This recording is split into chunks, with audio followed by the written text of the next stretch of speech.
this can't be right. Yeah. And just the devs panicking outright. Really crazy. Speaking of DauT, were you surprised by how well DauT was able to embrace this whole streamer personality with the whole thanking for donations, thanking for subscriptions, talking to viewers, answering questions, just being like social? Pretty surprised. I mean, his stream is awesome. Has the podcast started, by the way? Have we begun? Yeah, the whole time. Okay, This has been on the whole time. Okay, cool. DauT embracing the stream personality. Obviously, I would like to take some credit probably for getting DauT to stream, because I obviously have met DauT in person and everything, so I knew how he's like and such. I knew that if he just is himself, sits on stream, chills and makes jokes and whatever, he would be able to entertain people. So I kept trying to push DauT to actually start streaming. And I'm not surprised that he was able to get a successful stream, but it definitely took him some time probably to get used to the whole thanking people and giving them attention and being thankful for things that he is getting, right? So yeah, I mean, I feel like I need to clarify why exactly I'm even asking you this. But if you only knew DauT after he started streaming, you'd be forgiven to not having a clue. Why am I asking this? But the thing is, DauT was famously known for not talking to anyone, right? If you ever tried to contact him through Woobly or aoezone or email or whatever, you could be 100% absolutely certain he would not answer back to you. In fact, I even remember there were some rumors flying around that DauT wouldn't even answer back to you when you first joined the TyranT clan. Is that true? Well, when I joined TyranT, he answered for the most part. But throughout when I started playing, obviously DauT was the best player. And I always, as I started to get better, I always wanted to play with him. Whenever I joined the game with him, I would say things and he would never answer. If I sent him a private message, tried to ask if he wants to play, no answer ever. The only times he would actually answer is when he wanted to play himself, right? That's when he answered. So he was more of a guy that if he wants to, he will answer. But if he has nothing to gain right now because he doesn't want to play right now, he can't be bothered. So that was his way of doing it. There was this Masters of Arabia 2v2, which I'm pretty sure you and Jordan won. I don't remember when this was. And DauT was playing with Dreams. I definitely remember this. And Dreams was streaming. I mean, he was basically the only streamer back then, Dreams, actually. And DauT would not communicate at all, obviously. So Dreams from time to time would just type, "Hey, DauT, is everything okay?" And DauT, "No, I'm dead." Like every single game. Every single game he would do that. And Dreams was just raging at the stream. It was so funny. Yeah. I don't think DauT took that serious or that 2v2 tournament serious at all. He was probably just memeing around doing his thing. I don't think I watched any of the games, but it sounds like something he would do to Dreams as well. Like he probably got pleasure from bringing Dreams' team down in that case. That's how I imagine that. Yeah, I mean, you mentioned you didn't watch any games, and the thing is, you could not watch any games, right? I mean, at best, you had recorded games when the tournament was over, but streaming, it was just Dreams and maybe Zero Empires from time to time, even though he was more of a YouTube guy, right? I think VH even as well was also doing a little bit of streaming there. Like, I think I had also started streaming back then, but I just did it once or twice, and then I didn't stream for 2 years or so. Because I had my Twitch channel for the first time. I went live on what was back then like Justin TV or something. Right, Justin TV was the beginning of Twitch. Yeah, I think I went live for the first time back in 2012 even. But yeah, I don't remember. But yeah, back then there was, if you compare the community back then to now, like all the discussions and all the engagement with the community was like on aoezone or in Woobly or whatnot. But now it's like aoezone is still there, but it's more like for the people that need more Age of Empires in their life, and then everything else happens live on streams, in Twitch chat, YouTube comments, whatnot. So the whole landscape has changed so much. But even Twitch was totally different, or Justin TV. I mean, I definitely remember your streams where you wouldn't even talk. I mean, I think you had a webcam already on, but it was basically just music in the background. No problem with copyrighted music back then. Yeah. Absolutely no problem at all. And it was just you playing, and it was fun. It was tons of fun, actually. Yeah, I remember those times. I mean, back then I also struggled with the whole multitasking of playing and talking at the same time. And I was also in that phase where I still wanted to improve myself back then. So for me, it was more like if I also want to commentate, I'll be probably more likely to lose, and I didn't want to lose back then. Mhm. Back then was more of a try hard atmosphere for me. So that's kind of the reason why I would do more no commentary streams back then. Also, just for my own comfort, right? To have to talk and engage with people can be scary, you know. But People are scary when you're a gamer, right? Exactly, right.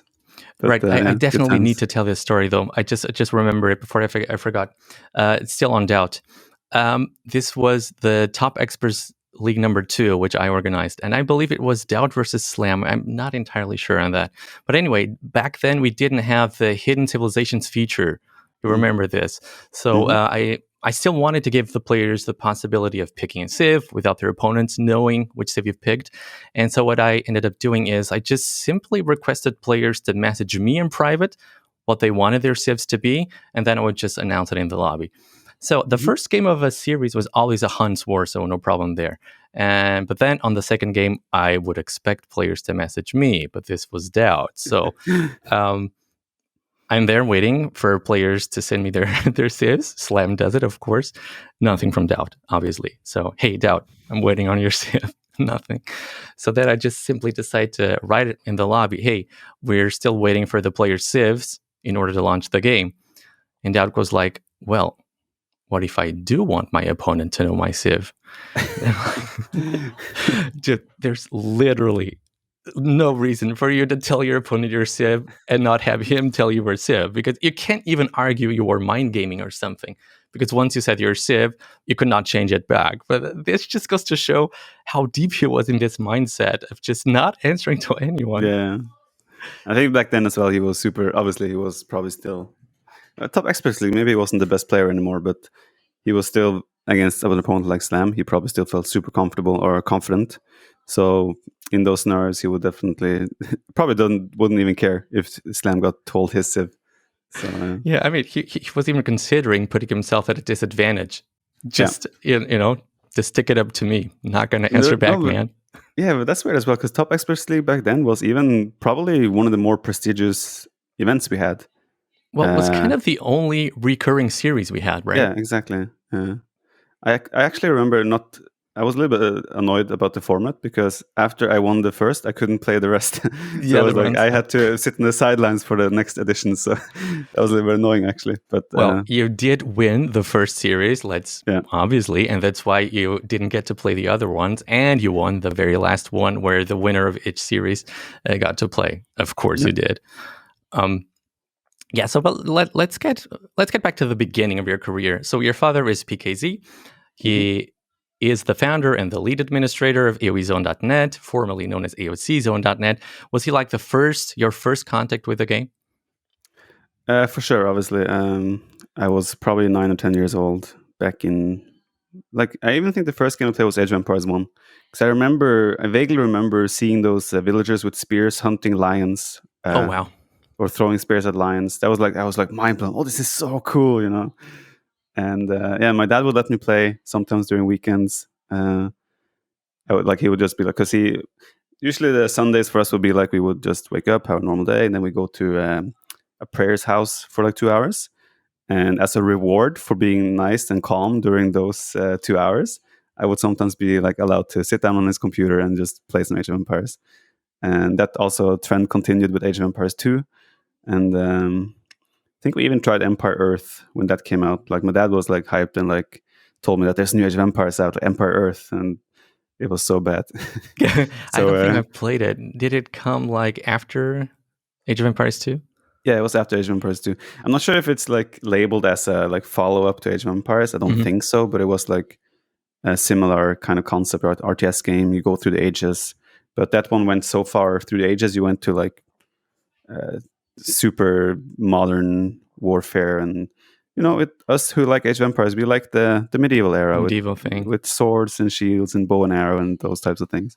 So that game wasn't a hit with us. But yeah, back in 1999 probably is when I played Age for the first time. It's kind of funny because I remember I played literally hundreds of games with your father and with Katsuni too. pretty sure it was on Land Nomad, of course, but only Sounds found out he reasonable. was your father, the father of the great Viper, much later. And now, your father played exclusively Land Nomad, and I believe you played exclusively Land Nomad too in the beginning, right?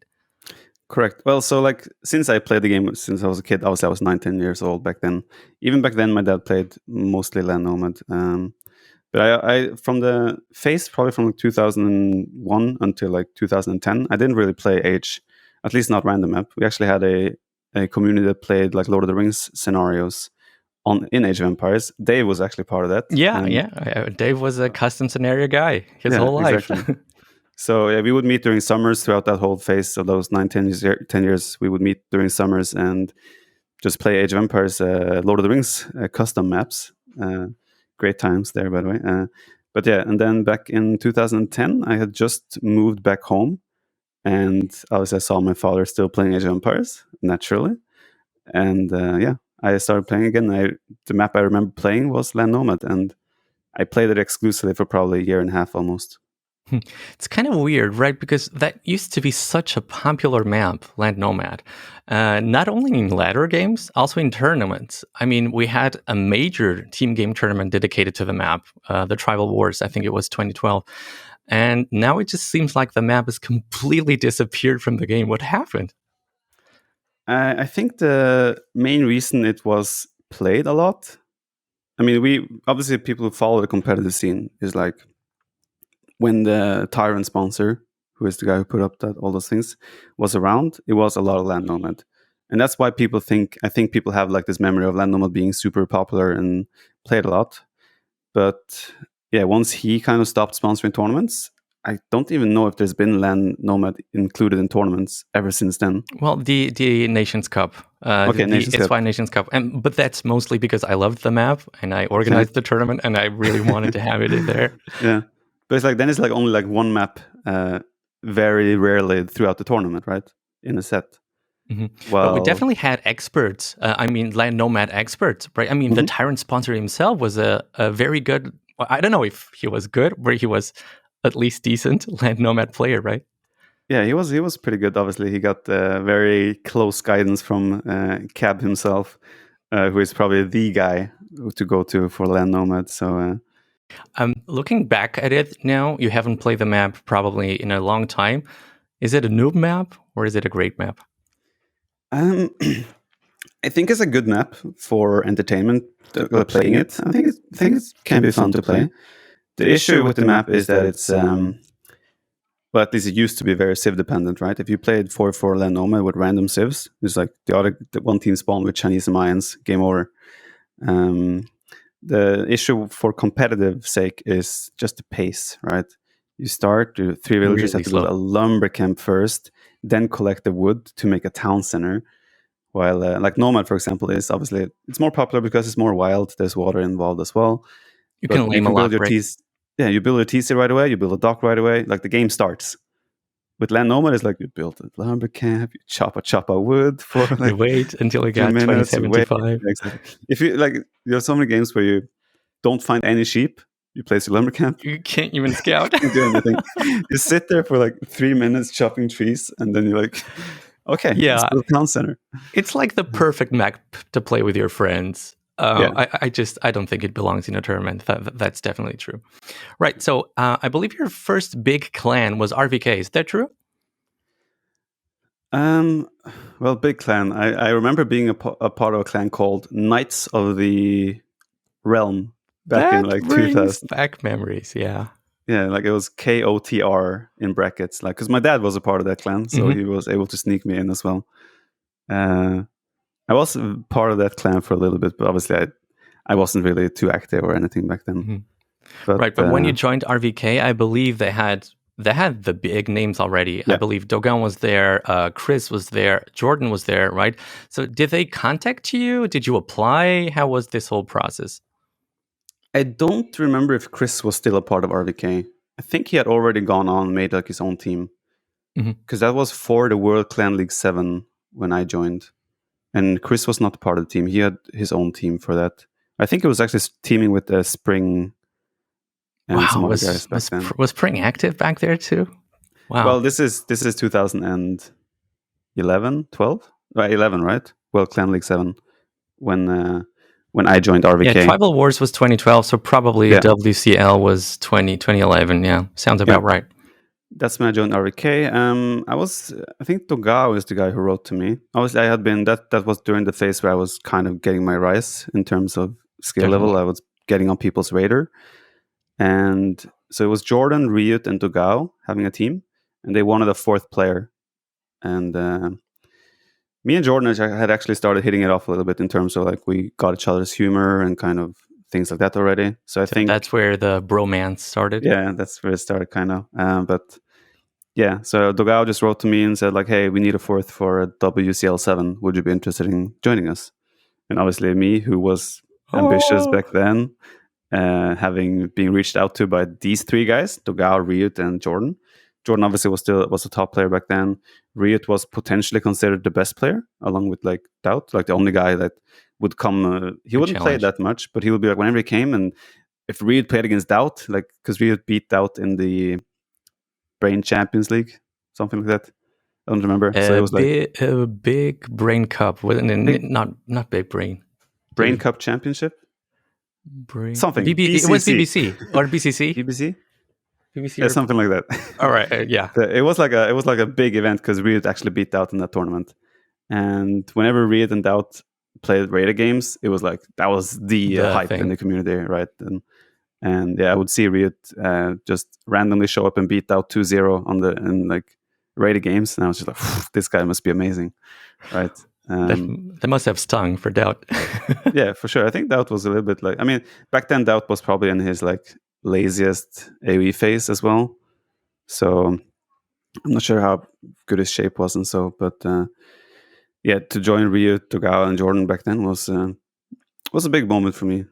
It's obviously it was still a super small tournament on today's terms and everything, but you know, it was still a cool thing to be able to join such a good team. Definitely. When did the jump to TyranT occur? Because it was your next big step, right? We actually had a training match against TyranT before WCL, where if we won that training match, we would become TyranT 2. Wow. So me, Ryut, Jordan, and Togao were playing, like, I think it was a best of 7 against, which was then DauT, Grunt, and Kkab. We lost, I think, 4-3. So that stung quite a bit. Wow. I don't think I played this. No, I think I played 1 or 2 games there. I was obviously the bench player back then. I played 1 or 2 games. I think I won 1 and lost 1. But yeah, we remember that stung because we knew that they were getting paid a little bit of money to be a part of TyranT, and we were like, if we can join TyranT, we can probably also get paid a little bit. We can make it. And we were obviously kids back then, and so any types of small amounts, you know, when you're 18 compared to when you're 28, would have been crazy. Different world in terms of what money can do for you. So yeah, that was a big hit to us. But yeah, we still entered the tournament wanting to win. Obviously, we lost again in the final. And yeah, I remember after that, Kkab, I don't know who he talked to, but he was saying that he doesn't understand why I didn't play more, because he found me to be the best water player in the team. I think he also said I was the best normal player, something like that, and he saw the potential, right? He was like, he didn't understand why I didn't play. So was it after the tournament? Yeah. That despite losing, Kkab said, "Yeah, I want to have you guys." So after the tournament, so Grunt and Halen was going to retire after the tournament. They came back just for that tournament, and then they were about to leave again. Kkab and DauT wanted to continue, so they needed to fill out the roster again, right? And so they needed 2 people, and obviously we were aware of that, and we didn't know who they would go for. Obviously, I, who was the bench player, did not expect to be picked up. I was okay. Well, it's probably Ryut, maybe Togao, maybe Jordan. But yeah, then Kkab approached both me and Jordan and asked us, "Hey, do you guys want to join our team?" And I was just like, awesome. Well, absolutely, right? So I think it was because of your age. You're younger than those guys, right? Ryut is the youngest one of us, and really, me, Togao, and Jordan, I think, is the same year. Okay, so Ryut is 1 year younger than us. Mm-hmm. Mm-hmm. So that was not age; it was just that he saw the potential in you. Yeah, I think so. I think he both saw the potential in Jordan as well, and also in me. And I don't think you can argue with that choice in the end, considering how it went from there. Nope. But yeah. So Riot obviously got picked up as well shortly after. Shortly after, that was only for the War is Coming, I believe, right? Yeah. The TyranT sponsor wanted a second team as well. He wanted to get first and second place in the tournaments. So he wanted a second team as well. And we were obviously right away recommending Riot because fantastic player, obviously. And I guess he then got Fire to get invited to, and they got Slam 2 and Back T, I believe, was the second team. Yeah. The process there was weird because we needed to fill out the roster, but also we didn't want to screw over teams particularly, right? So it was Riot was already confirmed, and it was we asked Riot.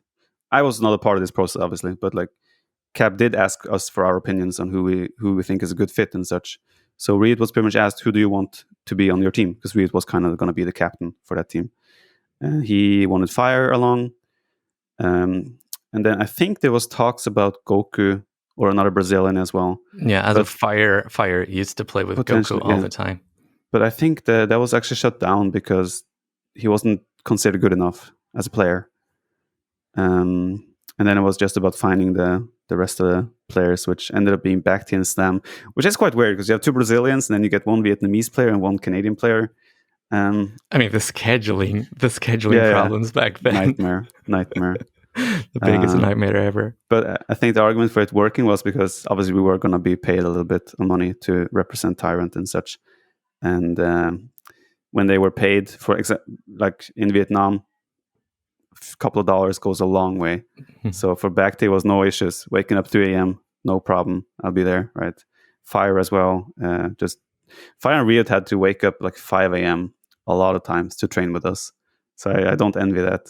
In Europe, we were kind of in the sweet spot in between. So for us, it was kind of always bearable. But yeah, I just remember sitting up till 6, 7 a.m. playing Land Nomad 8 hours straight with the TyranT sponsor. Wow. long days.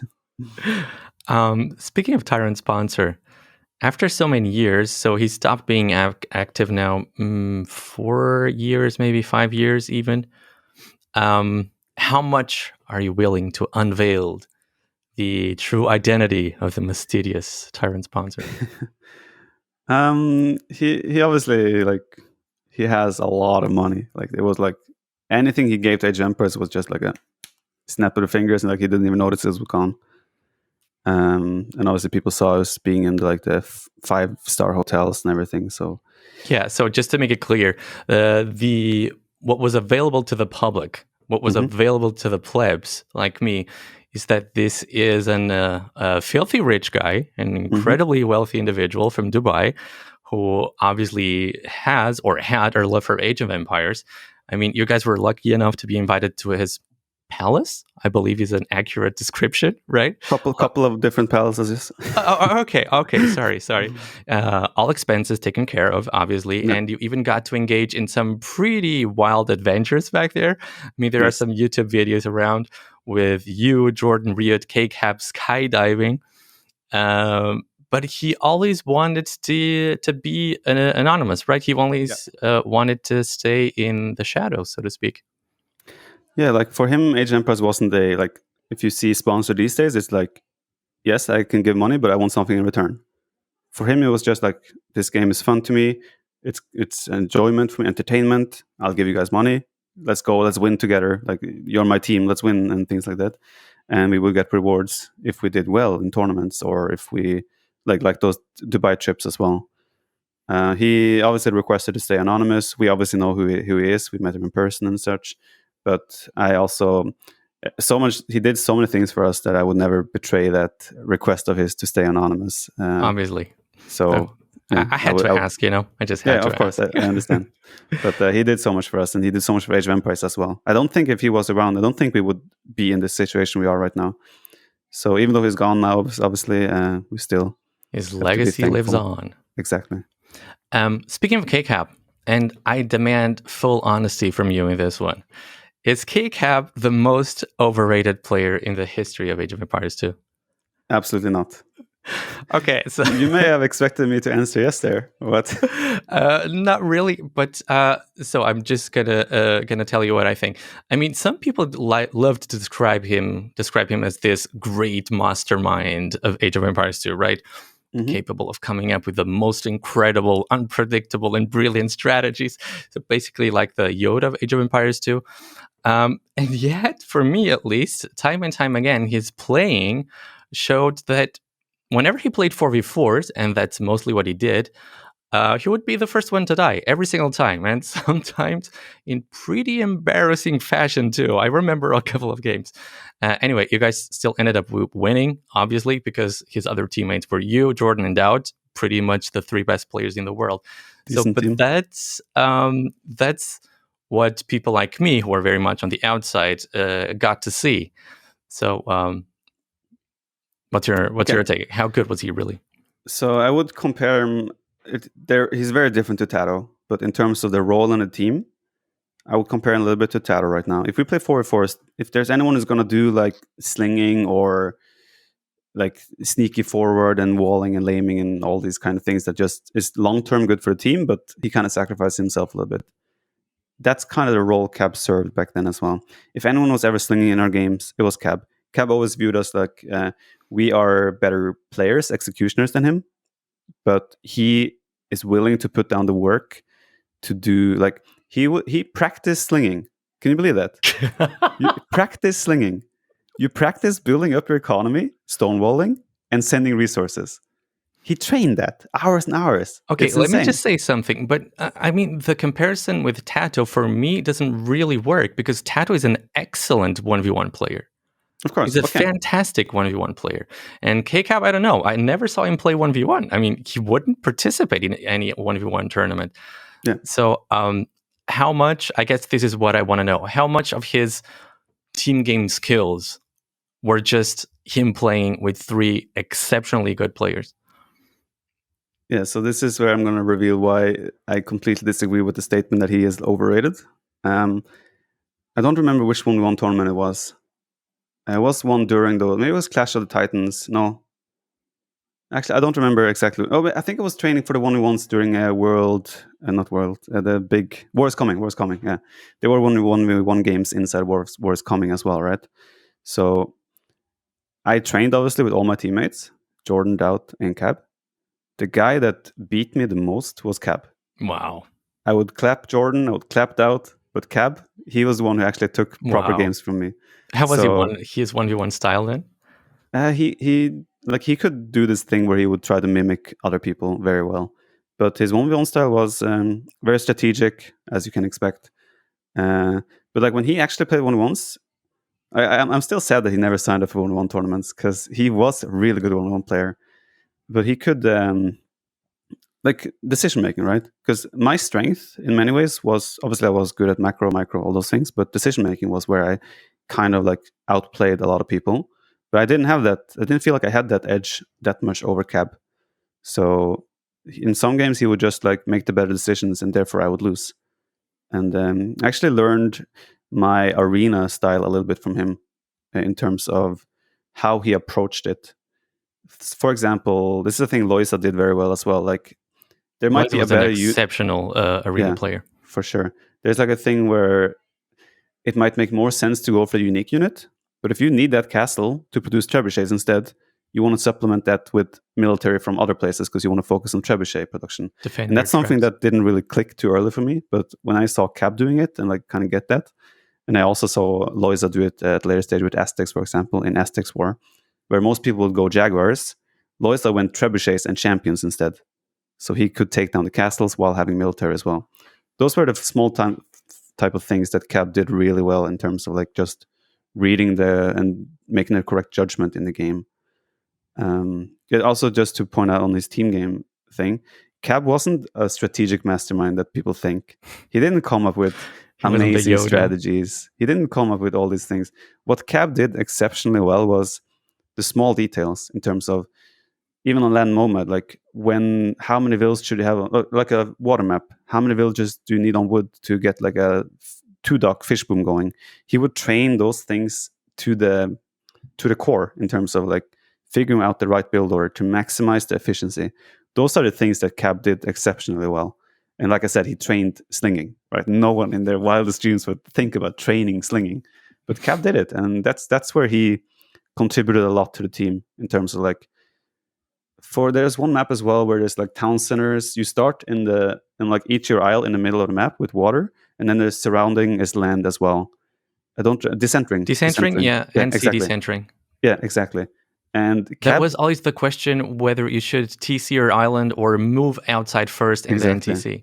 Exactly. And Kkab, he trained build orders with Vikings, Chinese, all our civs. He trained our build orders for that map. Like, he took care of all of that. Those are the dirty work. Yeah, exactly. Those are the things he did exceptionally well, and that's how he contributed mostly to the team. Regarding like actual strategies, I think it was mostly me and Jordan coming up with those, and Kkab was a part of that discussion as well. DauT never showed up. DauT didn't care. Exactly. DauT just showed up and like he did his job, right? But yeah, strategies was, I would say, still mostly me, Jordan, and Kkab to a certain extent. Kkab did the small details. Crazy. Was Clash of the Titans 2013, I believe, was that your first big 1v1 tournament win? Well, I tell the story a few times on stream. I'm not sure if you heard the whole Bitcoin story, where I did win. With the AOK tournament. I did hear that. But was that a major tournament for you? Well, I mean, if I took the Bitcoins, it would have been the biggest win ever.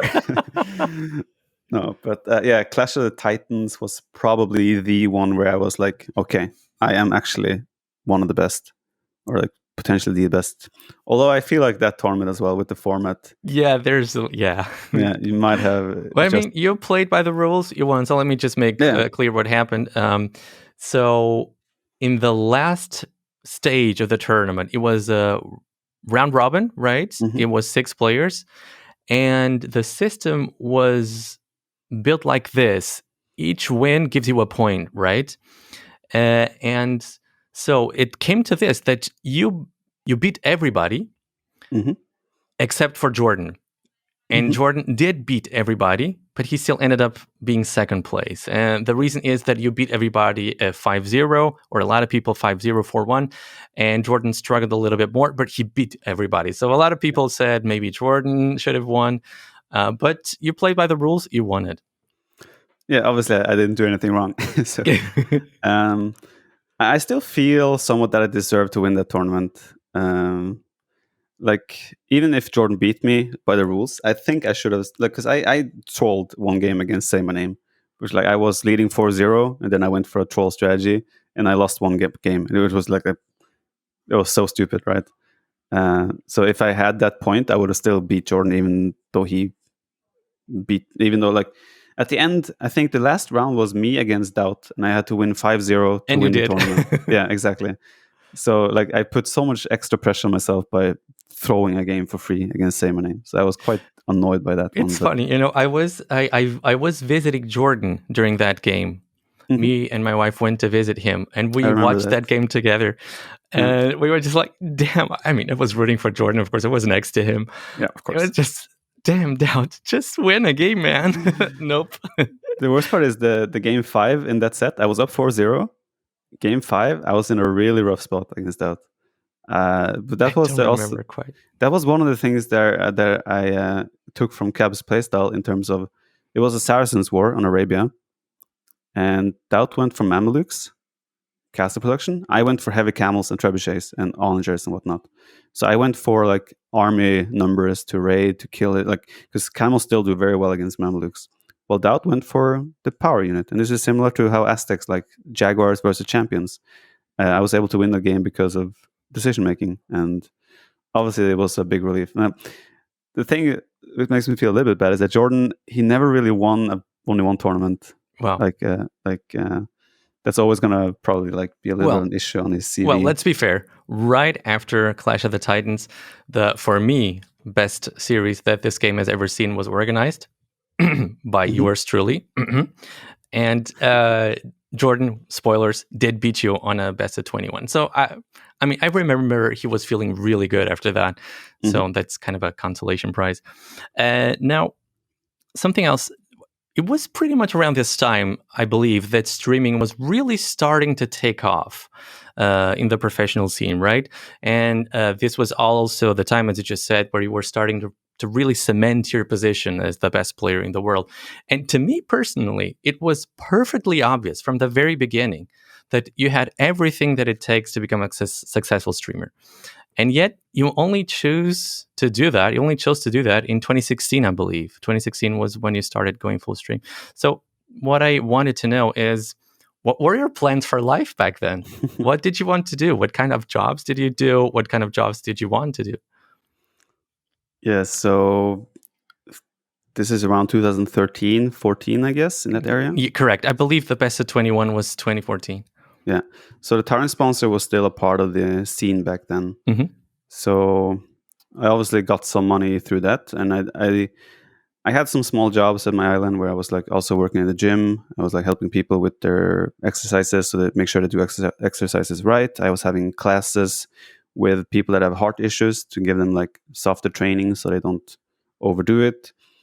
I also did a little bit of work for my uncle has a cleaning company. I did some small jobs there as well. I didn't really have. I'm not a guy that I don't think far ahead, if that makes sense. I don't think Let it happen. 15, 20 years ahead, right?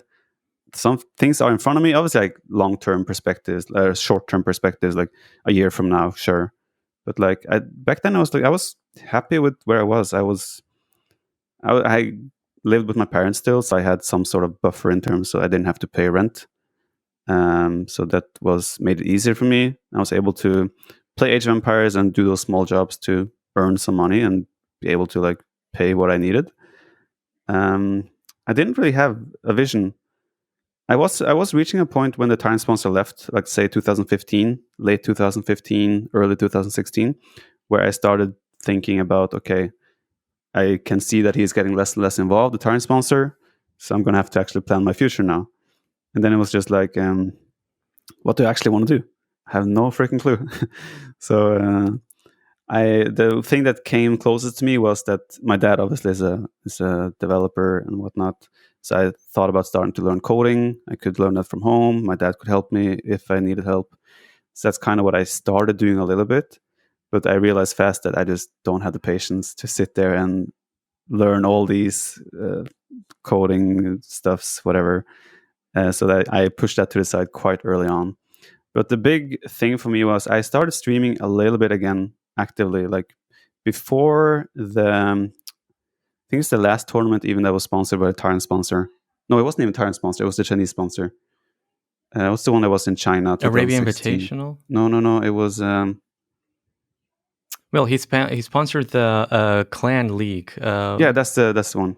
Don't Clan Masters League. Clan Masters League, correct? Something like that. Yeah.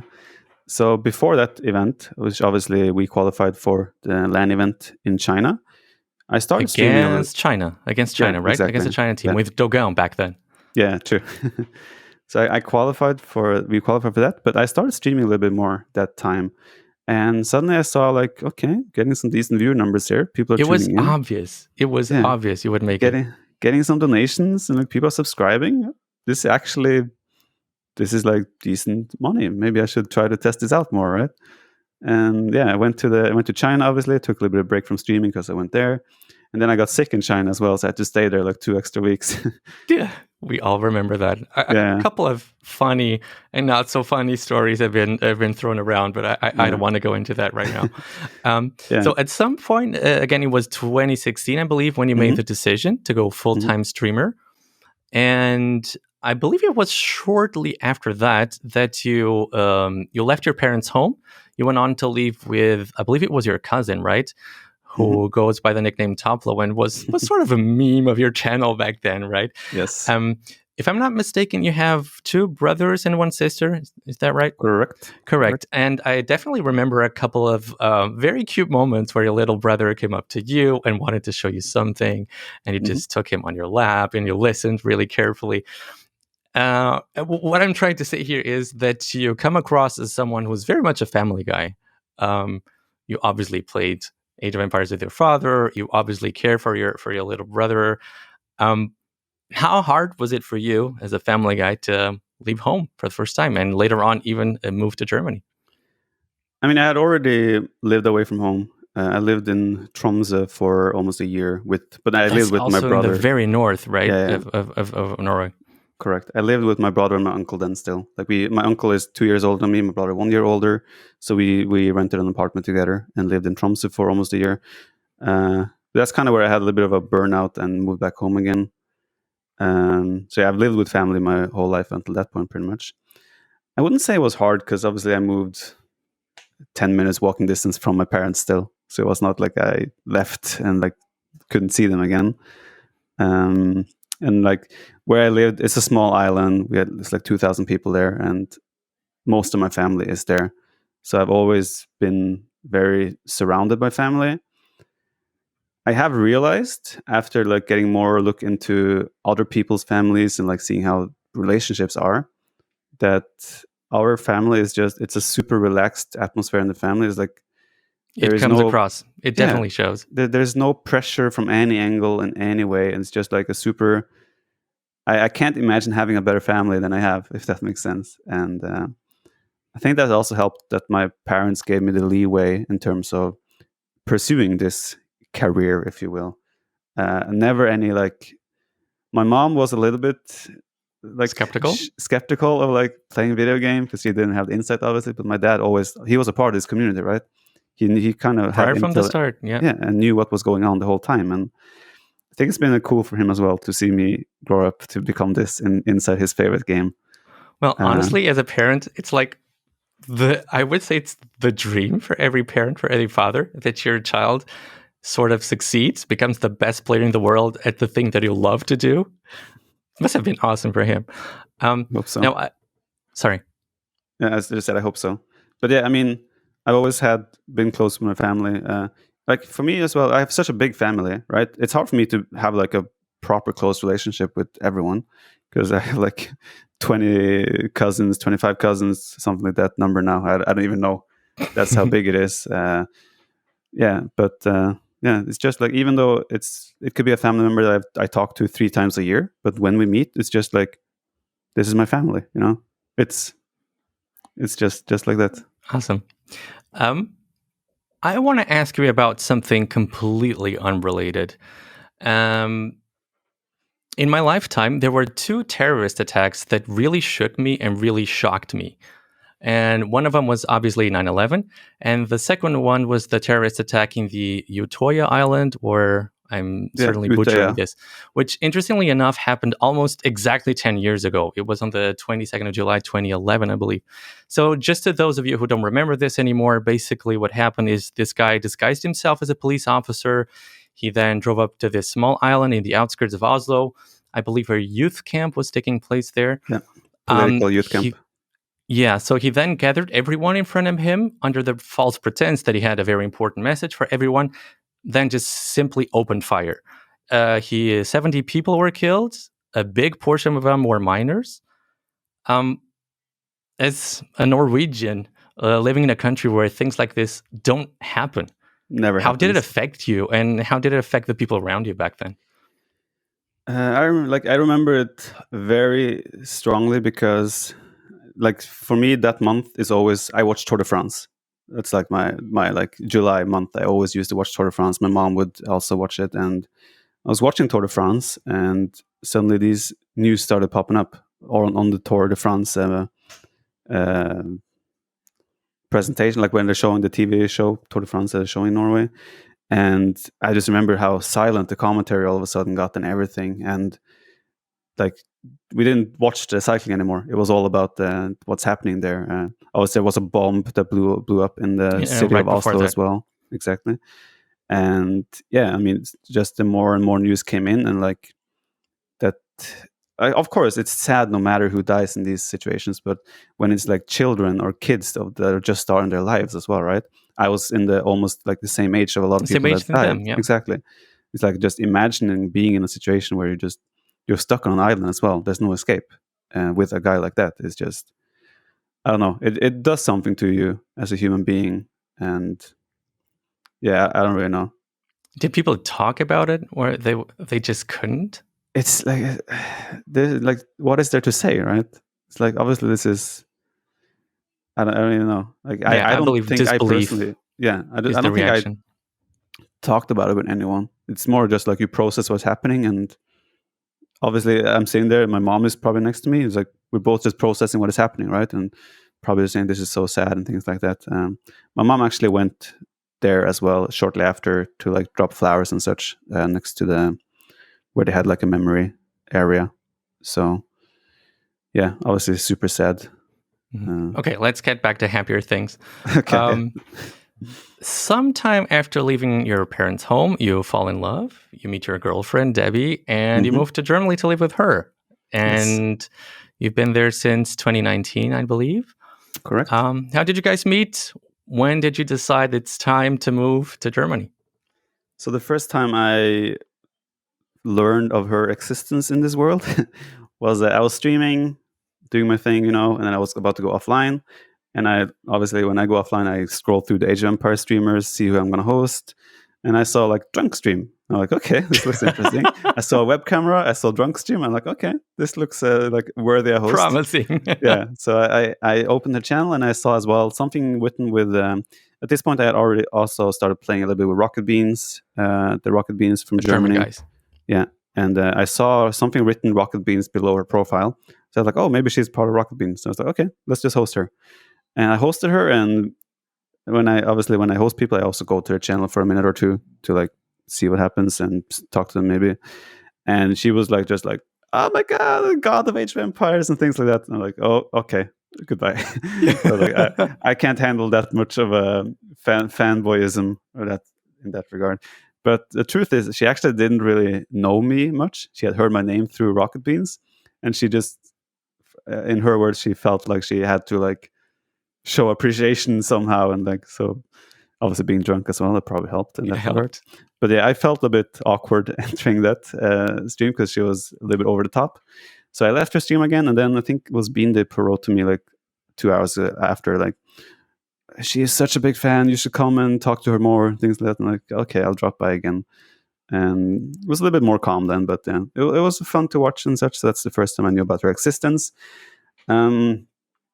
We didn't really talk too much after that. A few Twitter messages after that, because she apologized for her behavior after that. So a few Twitter messages, just like nothing serious, just like how any normal human would interact a little bit. A few messages now and then. Obviously, when I had no intention of anything of being interested in her at that point. It was just a person on the internet. But yeah, I went to NEC. NEC won the first Niels Apartment Cup happening in Hamburg. And there was going to be a meet and greet there. She also came there with like Bullet Chen, Gluttony, a couple of the other community members. And then after, I think a couple of days in, maybe a Thursday or Friday, we went downstairs because there's a shisha place right below Niels' apartment. And those guys came there, and that was the first time we kind of met. And obviously, I immediately noticed that I thought this lady is beautiful. It's a pretty girl. And she apparently seemed interested in me as well in terms of just the talking. rest is history. No, it was like we just hit it off, and like we talked about things, both had things in common, interesting topics, and then she said that she didn't notice that I was losing hair, and I was like, okay, this is real. Wow. No, but it kind of went from there, one step to another, and a year later I lived in Germany. So awesome. Now, not even someone as beloved and as respected as you is totally free from controversy. So if you don't mind, I would like to ask you about some of the things people have criticized you for. I actually only have two things. The first one is your recent partnership with a cryptocurrency, which a lot of people felt was a scam, and therefore they criticized you for endorsing what they thought was a scam. Now, you very quickly pulled off out of it. And I would like to know, why did you pull off so fast? And do you think the criticism was fair? So just to give a little bit of backstory there, I've been interested in cryptocurrency since 2018. Me and my dad invested a little bit together back then at the peak, and then everything crashed, as it tends to be. I've always had some interest in cryptocurrency the recent years, and I started investing a little bit more a couple of months ago as well. During Corona and such, you look for things to do and such, and I wanted to invest a little bit. And so I've had an interest in cryptocurrency. A longtime viewer of mine is a part of the denarius squad, and he contacted me and said like, hey, we are representing this coin and that. We have been like in a little bit of a down, like silent for a while, but we want to now start doing some marketing and see if we can bring the coin to people's eyes. I was like, okay, what's the coin about and everything. He told me what the coin is, etc., what the features are. It's like similar to Bitcoin, just with better features, whatnot. Okay, okay, sounds decent. Okay, blah blah blah. Just explain the coin and such. And I'm like, okay, well, this seems interesting. I didn't think anything further than that, really. I obviously am aware that there are scam coins and like pump and dump schemes, things like that. But I didn't really think that a long-time viewer of mine would come to me with such a project either, that was intended to scam my audience. Like, that just never crossed my mind. Now, I obviously understand in hindsight that looking at a coin, I understand that people could view it as a potential pump and dump or a scam coin. I understand that. Do I personally still think it is that?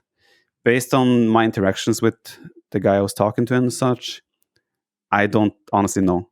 I don't think it is. I just think it's just been a silent coin. Whether it's a scam coin or not, I can't say, honestly. But obviously, at that point, when I announced the partnership, there was a lot of feedback on Reddit, in particular, and I got quite hurt by a lot of the feedback there. A lot of the accusations thrown around. I was feeling I was supposed to stream Deathmatch World Cup. I was supposed to stream Ellis Charity Invitational that weekend. I just couldn't. I just felt so hurt in some ways, and really, it's probably the worst I've felt in long time. So I was really down. Whether the criticism is justified or not, I don't know. It might be. Like, if it turns out that I would have endorsed this coin and it turned out to be a scam coin, obviously criticism would have been justified. But I simply won't know. But yeah, I felt like the backlash was a lot, and I felt like I can't take the risk in case it is a scam, or I never want to hurt my audience. These are the guys that is the reason why I'm in the position I am. Like, I would never ever do anything that could actually make them, or I would never want to do anything that could make them lose their whole livelihood, so to say. And then I saw some comments around like that, that I was purposefully endorsing a scam coin or trying to scam my audience, like things like that. That I would say I'm a pretty strong guy in terms of internet criticism. I don't let much get to me, but those types of things, they get to me. So yeah. Right. So I personally have absolutely no clue about cryptocurrency. So I'm just going to play devil's advocate here based on some of the things that I read. And some people, as you've said yourself, claimed that you had been interested in crypto for a long time. And they also said that anyone with even just a little bit of experience would still be able to recognize that this currency was a scam. Was it just not clear to you? Is it still not clear? You just said you're still not quite clear that it's a scam. But what would you say to that? I will be the first one to admit that I don't have enough knowledge about cryptocurrencies to make statements like that. So I don't know myself still. I don't know how to judge whether a coin is a scam or not. I don't know what's the criteria. So for me, I could have obviously asked people that know better than me. I could have investigated more myself regarding the coin and gotten more opinions. So that's definitely error of judgment on my part, because I have friends that know more about crypto than I do. So I could have done that and should have, in hindsight, done that as well. But yeah, I mean, you're on point there. Like, I don't know. So I should have. I don't have the knowledge to say whether it is or not and what's the criteria, like I said. So you're definitely right in that regard. Okay. So now the other criticism that I've seen thrown around is that you have in the past staged some results. Now, people have claimed this dozens of times for lots of different tournaments, but I still have very fresh in my memory how many people actually really believed it, that the best of 21 between you and Jordan was totally staged. So you guys just purposely traded games to make sure that it goes to the last game. Is there any truth to this? The best of 21 against Jordan? Absolutely not. There was no. We both played our best and tried to win. Like, for us, we were obviously super close friends, but also the biggest rivals. We would never purposefully trade games. I would have loved to beat him 11-0 back then, So there's absolutely zero truth to that. Regarding staging of other games, there's never ever been a single game that I've ever staged or tried to like make the outcome this way or that way. I know there's also one in the Top Experts League. I played Ryut in the last match. The last against no, I believe it was you versus Ryut, and people claim you lost on purpose to make sure that Chris is not able to play the next Top Experts League. Well, so Chris would have Ryut got third because he beat me, and Chris got fourth. It was just one of those things where this was already a phase where I played a lot of Age of Empires, and that match for me was completely irrelevant. I didn't have the try-hard motivation to just go full ham and try to beat Ryut because I don't know, the format was to the point where I don't want to criticize your format, but totally there were matches that were completely irrelevant to the outcome. At that point, you had already qualified for the final, so that game was totally irrelevant to you. Yeah, but obviously I do understand that I could still impact the outcome of other results in the order of rankings where you finish. So in that regard, it is somewhat my own fault. Like I should definitely have been more professional, you might say, in that regard, and try harder, so to say. So there is probably justification in that criticism, and that's not only that set; it's also other matches that are, in theory, that I have less motivation to perform my best, where I have slacked off, or some people like to call it trolling and whatnot. But purposefully staging the results, absolutely not. Cool. So you have completely dominated the scene from roughly 2013 to 2020, I would say. And I've said this many, many times, and I think it's never too much to reinforce how unbelievable and impressive that is, especially in a game where everyone agrees RNG plays a big role, that you still are able to be completely above that. It's absolutely unbelievable. And during that time, you said several times that you would actually welcome it, and you thought it would be a good thing for the community if someone actually started seriously challenging you and actually beating you in tournament. Well, the time has come. The Viper's dynasty is over. Sorry, I couldn't resist. And so is Heroes and Lyris and Yos, by the way. Yeah, so what has changed? Do you just not care about the game anymore? Are you too old? Are you making too much money outside of the tournaments that you don't care about them anymore? And again, I'm just throwing around a couple of things that I've heard and read. Yeah. All right, so we can address some of those things. I isolate them and address them, like those couple of statements. So do I not care anymore? I absolutely care, 100%. I still love to compete, and I would love to win every single tournament I take part in. Now, there are some tournaments that have less importance than others, where like things I'm streaming, for example, or show matches, those things aren't that important to me. But obviously the big events such as Hidden Cup, Yes, Apartment Cup, Redbull Wololos, these things, I absolutely 100% want to win those, and I absolutely 100% care if I don't perform to my expected standards. I'm making too much money outside of tournaments to care about tournaments. Tournaments never have been about money for me. It's the prestige that I chase and that I get triggered from. Like, of course, winning money is nice, and everyone likes money, but for me, if I win Redbull Wololo 4, the first thing I think about is not, oh, I won $8,000. Obviously, that might come off in a very bad way to some people because it is a lot of money. It is a lot of money to me as well. But it's like, for me, the first thing is always the prestige of the tournament. That is what gives me the ultimate satisfaction. And like, for example, winning Hidden Cup last year, 4-0 against Hera, the prestige from that, obviously there was a lot of money. I won a lot of money there as well. Obviously super happy about that as well. But winning a final in such a prestigious tournament 4-0 was like, it gives you a good feeling, if you're a competitive person. So that is obviously the first reason why I still like to remain competitive and want to win tournaments. But of course, a lot of these prize pools these days are life-changing money for a lot of people. So I don't take that for granted. What was the last one? I'm getting too old. So what has changed? It's what I want to know. What has changed? Why are you not as dominating as you were before? Well, I think with the release of the E, a lot of people are investing more time into the game. There are more consistent, high prize pool tournaments, so a lot of people are training harder. I feel like part of some of my results have been a little bit bad luck, a little bit unfortunate circumstances. I don't feel like I'm playing worse than I did before when I perform. I feel like I might be slightly less consistent.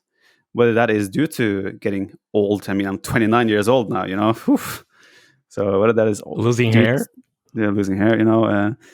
Obviously, I'm also in a relationship now with Debbie. I have pets to take care of, things like that. But those are things that I don't feel like they've ever gotten in the way of me playing Age. You know, it's just a supplement to my life. It's never been affecting how much I can train, how much I can stream, how much I can compete. So I don't think that. Of course, there is a tension elsewhere as well in life, but I don't think that has any negative impact on my Age of Empires. Yeah, I've also had, I mean, the last year and a half, my wrist has been a little bit of a concern. I never really knew what was wrong until now. But also, I feel like when my wrist feels okay, I can still play my 100% best and it doesn't affect my performance. But what it does affect to a certain extent is the ability to grind, right? For Hidden Cup, as an example, I played 2 days in a row with Jordan. We probably played a couple hours, like 6 hours of full try-hard grinding, 2 days in a row. The third day I was supposed to train as well. I couldn't use my mouse. Something felt so wrong. I couldn't. Like, it just feels like something is blocking my movement, and it was that was a scary feeling actually. Then, because I was supposed to train, but luckily we had multiple teammates there, so someone else could train instead. And I just had to sit back and not use my right hand for like a whole day, pretty much. So that's a bit scary in some regard. I obviously had a scan recently where it showed I had like a benign tumor in my wrist. That is very likely the reason for my issues. It's probably appeared from overusage. So yeah, that is hopefully I'm taking some precautions now. Hopefully it will improve. It has affected my ability to grind and train, but I don't think it has affected my ability to play. So in short, I think the biggest reason is just that a lot of people are taking the game more serious. A lot of people are training hard. I'm training hard as well, but it's as open as it has ever been in terms of competition. We have probably 4 or 5 guys that can win tournaments. For the viewers, it's amazing. Yeah. It's awesome.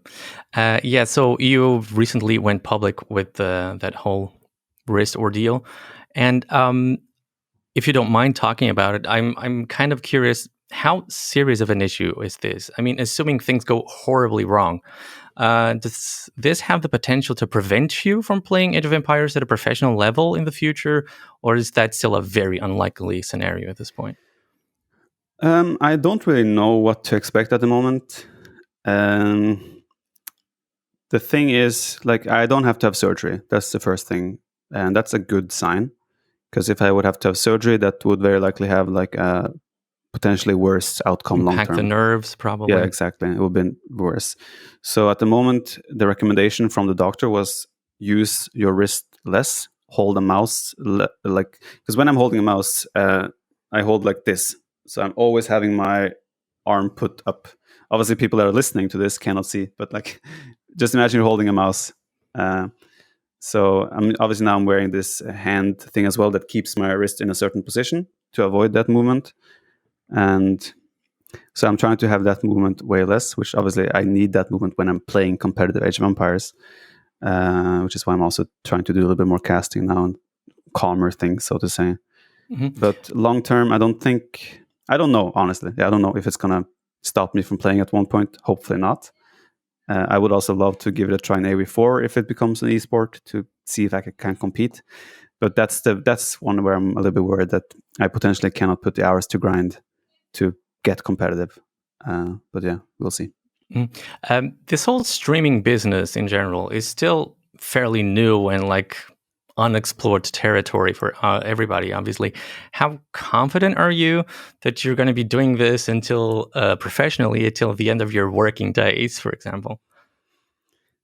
This is a thing that is also, it's really hard to predict, right? 10 years ago, it was hard to imagine making a living off of streaming video games, right? And now Impossible. we have so many people in the world in such a short time span that are making a living out of making YouTube videos, Twitch streams, all these types of stuffs. I don't know what Age of Empires will look like 5 years from now. I don't know what it looks like 10 years from now. I don't know what my stream will look like 10 years from now. Obviously, like if you look at streaming right now, there's not a lot of old people streaming, right? But that's also because no young people. Yeah, but no young people started streaming at a point where they have the time to get old. It's a new business. It's a new job. So we don't know. Maybe like say 20 years from now. I'm not sure if you're familiar with Dr. Disrespect. Of course. Yeah, 20 years from now, is he going to sit there with gray hair and still be like the two-time? We don't know, right? It's exciting. This is also why I'm not planning too far ahead, because I don't know what it's going to be like. And is that going to be acceptable when it comes to that, right? Exactly. Are people going to find that funny? So many uncertainties, right? Okay, so Age of Empires 4. I mean, you obviously have been playing it for a long time. There's not much that you can tell. I understand that. Are you excited for it? Does it have the potential to dethrone Age of Empires 2 as the most popular game in the franchise? So, yeah, I've played it on and off since late 2018. But the times I've played has been at very early stages and with like months and months between every time I played. And it's been very different every time I played.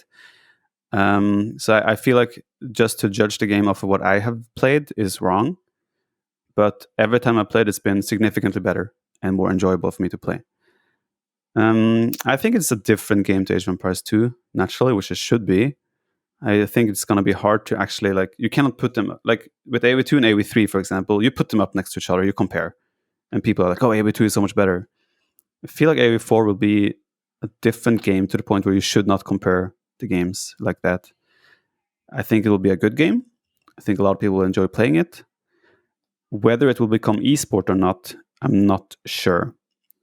You think that's part of the focus? I think it's in the back of their minds, but I don't think they're making the game for esports. I think they're making the game for players that enjoy RTS, players that enjoy these historical battles, the medieval era, whatnot. So obviously they still are fitting in features and such that make esports more possible. But whether it will be a successful esport or not, only time will tell. But yeah, for my own sake, I definitely want to play it and stream it and see where it takes us, right? I think it will definitely have a massive boost initially, but I don't think we should view it as can it dethrone AoE2. I think it will be a game next to AoE2. Yeah, different game. Are they actually listening to your feedback? Absolutely. Like the feedback we've given over the last 3 years, since the first time we played it, we have seen a lot of our suggestions and feedback come to life in the next version and so forth. Like as an example, the game at the start was so slow paced. People might think AoE2 was slow paced. AoE4 was like a whole different level slow paced initially. So first feedback I ever gave them was, this game is so freaking slow. I cannot watch them farm and such for 20 minutes before I start playing. And next version we played 5 months later, game was way faster, but even then it was slow. We said again, no, this is too slow. 5 months later, game was suddenly like, okay, this is actually now good pace, right? So they're definitely taking our feedback into account, and hopefully we somewhat have helped to improve the game. Awesome. Last question, then I'll let you go. Redbull 4 is just around the corner, and you've been looking incredibly sharp in these most recent months. I mean, you've reached your all-time high in tournament elo. How confident are you that this is going to be the one that you're going to be taking home? I feel like I'm playing well, but then again, last Red Bull as well, I felt like I did really well. Like in training, last Red Bull, I probably won 90% of my training games. Feels somewhat similar this time so far. But yeah, last Red Bull, I also went out in the round of 8. So even though it was the best training and preparation I had done for a Red Bull event, I still went out in round 8. I feel confident as always. I tend to do because I feel like I'm playing well. But Red Bull Empire Wars rather is very different, and it's a very snowbally game mode where anything from the early game can snowball out of control. So hard to say. I feel good. I'm expecting, like, if I leave this Red Bull feeling like I played well, I'm gonna be happy, because I feel like I haven't done that. Yeah, I haven't done that the last 2 or even 3 editions, I would say. So if I can do that, I would feel happy, and if I do that, it also probably means that I've had a pretty good result. So nice. That's the Be rooting for you, man. End goal is to win the tournament, but we'll see. Obviously, Orion, thank you so much for this, man. It was great fun. Had a blast. Thanks, man. It was awesome being here, Nelson. Thank you very much. Good luck to you, man. Bye-bye. Thank you.